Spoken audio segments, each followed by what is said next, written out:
बरसाना में राधा रानी की अटारी है।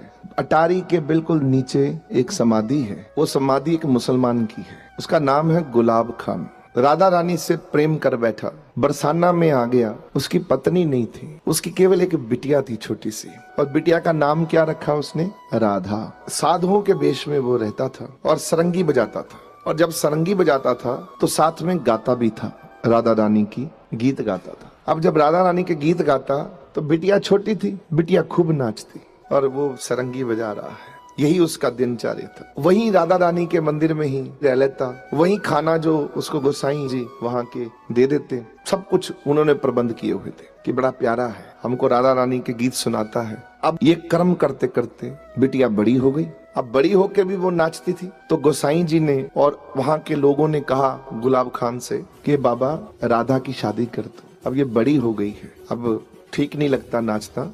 बोलता मैं शादी कैसे कर सकता हूँ? मैं जहाँ राधा रानी के पास सेवा करता हूँ, खाना तो मैं उसका खाता हूँ, ये राधा भी उसी की है, जो करेगी तो राधा ही करेगी। अब मेरी बिटिया का ध्यान तो राधा ही रखेगी, मैं नहीं कर सकता कुछ। मैं जिसके पास आ गया हूँ वही देखेगी। अब मेरे पास तो कुछ भी नहीं है। सब लोगों ने कहा कि ठीक है, बिटिया हमारी है। गोसाई जी बोले हमारी है, राधा रानी ही करेगी। उन्होंने एक अच्छा वर ढूंढा और सबने मिलकर अच्छा ब्याह राधा का कर दिया। अब राधा जब अपने घर में चली गई, अब वो सरंगी बजाने के लिए जब बैठा, ना बाबा की आवाज आ रही है और ना उसको कोई नाचती हुई राधा दिख रही है। अब वो परेशान होना शुरू हो गया कि मेरी बिटिया तो चली गई, यही मेरे को राधा की याद दिलाती थी, राधा रानी से जोड़ के रखती थी। अब तो मेरे स्वर भी नहीं निकलते, ना मेरे से सरंगी बजती है। तो वो बैठ गया ऐसे। अब सरंगी भी छोड़ दी बजानी।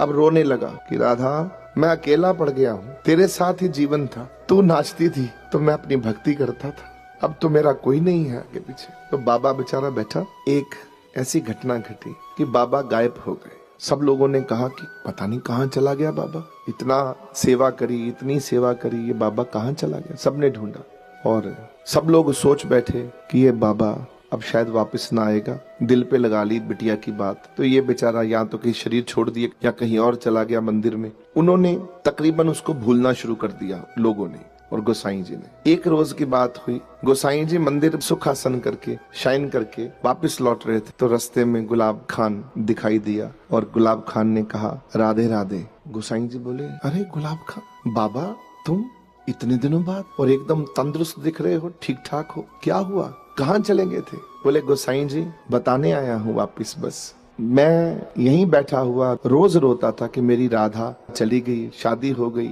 मैं राधा का जाप नहीं कर पा रहा था, मैं असली में राधा रानी से टूट रहा था, तो सरंगी छोड़ दी थी।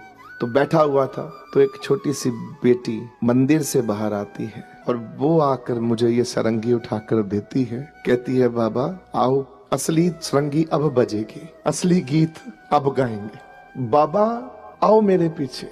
बाबा को मंदिर में ले जाती हैं और मंदिर के ऊपर से ही प्रकाश आता है और वो सीधा भगवान के महल की तरफ जाता है। भगवान कृष्ण वहां सिंहासन पर बैठे। राधा रानी कहती है मुझे बाबा बजाओ सरंगी।